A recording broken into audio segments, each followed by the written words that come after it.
চুরি যাওয়া কৈশোরে ফিরবে যুক্তির তুমুল যৌবন স্লোগানে শুরু হয়েছে দুদিনের অষ্টম জাতীয় বিতর্ক উৎসব। উৎসবে অর্থনীতিবিদ ডক্টর আবুল বারাকাতকে আজীবন সম্মাননা জানানো হয়।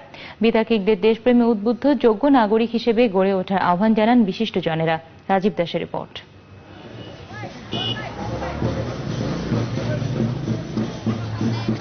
বিতর্ক উৎসবকে ঘিরে তার্কিকদের শোভাযাত্রা।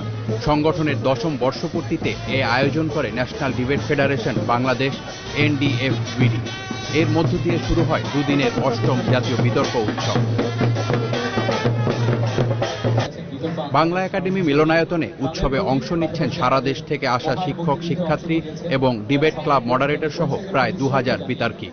উৎসবে বিশিষ্ট অর্থনীতিবিদ ডক্টর আবুল বারাকাতকে আজীবন সম্মাননা জানানো হয়। সম্মানিত অতিথিবৃন্দ, আমাদের সম্মানিত ডক্টর প্রফেসর আবুল বারাকাত স্যারকে লাইফ টাইম অ্যাচিভমেন্টের এই অ্যাওয়ার্ডটি তুলে দিলেন।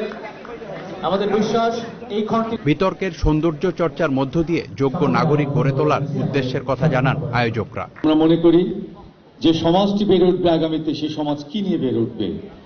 আমাদের ভিতর যত ধরনের অসততা, যত ধরনের অসুন্দরতা, রাষ্ট্রযন্ত্র থেকে শুরু করে ব্যক্তি জীবনে যত ধরনের দৈন্যতা এবং বৈষম্যতা, সবকিছুকে উপেক্ষা করে সবকিছুকে টপকে একদিন এই তার্কিকরাই বাংলাদেশের সেরা মানুষ হিসাবে।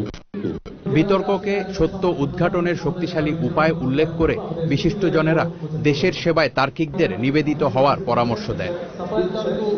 অন্যের প্রতি সহিষ্ণু হতে শেখা, এইটা আবার আমাদের বিতর্কের মধ্যে একটা সমস্যা আছে।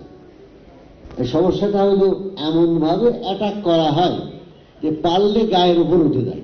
আমি আশা করব যে আপনারা কখনো কুসংস্কারের কাছে, ধর্মান্ধতার কাছে, মিথ্যাচারের কাছে, গুজবের কাছে আপনারা কখনো নতি স্বীকার করবেন না, আত্মসমর্পণ করবেন না, বরঞ্চ আপনারা মাথা উঁচু করে কালোকে কালো, সাজাকে সারা, রাজাকারকে রাজাকার, মুক্তিযোদ্ধাকে মুক্তিযোদ্ধা বলার সৎসাহস অর্জন করবেন।